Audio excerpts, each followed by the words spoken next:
Virus কি? Virus কি? আচলতে জীৱনে জ্বৰৰ তাৰ ওপৰত এটা ধাৰণা দিবলৈ চেষ্টা কৰা হৈছে। অলপ সৰু এটা ধাৰণা, জানি আপোনালোকে নিশ্চয় ভাল পাব।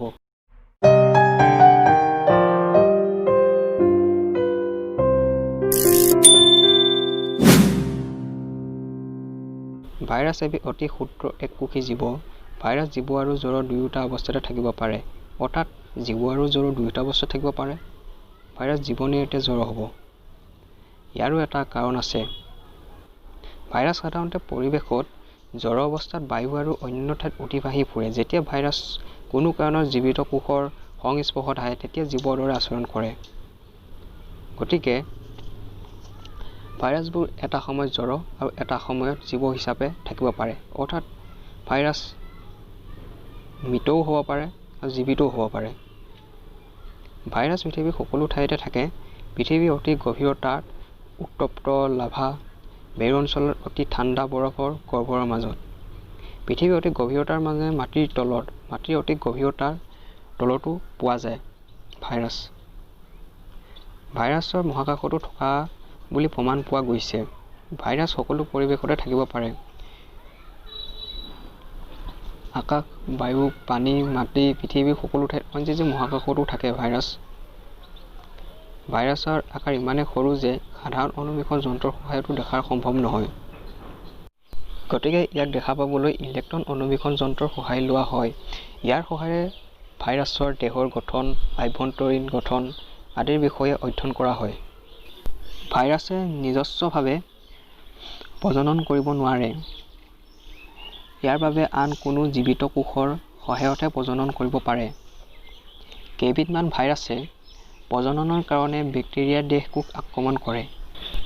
এনে ভাইৰাছক বেক্টেৰিওফাজ বা ফাজ ভাইৰাছ বুলি কোৱা হয়। দেখা যায় যে ফাজ ভাইৰাছৰ দ্বাৰা আক্ৰান্ত হ'লে বেক্টেৰিয়াটোৱে নিজৰ বংশ বিস্তাৰ কৰিব নোৱাৰা হয়। মানে বেক্টেৰিয়াটোৱে নিজৰ বংশ বিস্তাৰ কৰিব পৰা কেপাচিটিটো নাইকিয়া হৈ যায়। কিন্তু তাৰ ঠাইত অসংখ্য ফাজ ভাইৰাছ জন্ম দিয়ে।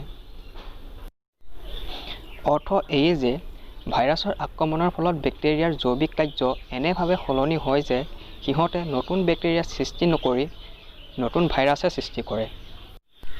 এনেদৰে কিছু ভাইৰাছে নিজৰ বংশ ৰক্ষা কৰি আহিছে। যদি কোনো এজন মানুহৰ চৰ্দি বা পানী লগা হয় তেন্তে তেওঁক ৰাইনো ভাইৰাছ নামৰ এবিধ ভাইৰাছে তেওঁক আক্ৰমণ কৰে। এই ভাইৰাছে মানুহজনৰ নাসাৰান্ত পথ আৰু শ্বাসনলীত আক্ৰমণ কৰে, কিন্তু হাঁওফাঁওত ক্ষতি কৰিব নোৱাৰে। পিছে এই ৰোগ সংক্ৰমণ ৰোগ, এজনৰ পৰা আন এজনলৈ বিয়পি পৰিব পাৰে। ভাইৰাছ প্ৰধানকৈ তিনি প্ৰকাৰৰ পোৱা যায়। ১. Plant virus, ২. এনিমেল ভাইৰাছ আৰু ৩. বেক্টেৰিওফাজ। প্লেন্ট ভাইৰাছ হৈছে যিবোৰ ভাইৰাছে উদ্ভিদ দেহত ৰোগ সৃষ্টি কৰে। ইয়াৰ পাছত এনিমেল ভাইৰাছ হৈছে এনিমেল শ্ৰেণী, মানে জীৱ শ্ৰেণীক আক্ৰান্ত কৰে, ৰোগ সৃষ্টি কৰে। আৰু বেক্টেৰিওফাজ হৈছে বেক্টেৰিয়া দেহৰ ৰোগ সৃষ্টি কৰে, যেনে ফাজ ভাইৰাছৰ উদাহৰণটো দি থোৱাই আছে ভিডিঅ'ত। প্ৰজাতিভেদে ভাইৰাছৰ আকৃতি বেলেগ বেলেগ থাকে। সেই আকৃতিবোৰ হৈছে জটিল, গোলাকাৰ, চুঙাকৃতি আৰু ষড়ভুজাকৃতি।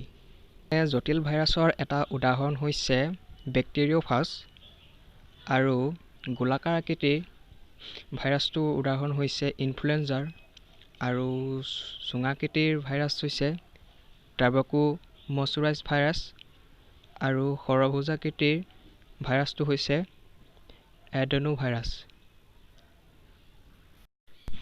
ফ্ৰেণ্ডছ, আজিৰ ভিডিঅ'টো ইমানেই আছিল। যদি ভিডিঅ'টো ভাল পালে লাইক আৰু ছাবস্ক্ৰাইবটো কৰি দিব। ধন্যবাদ।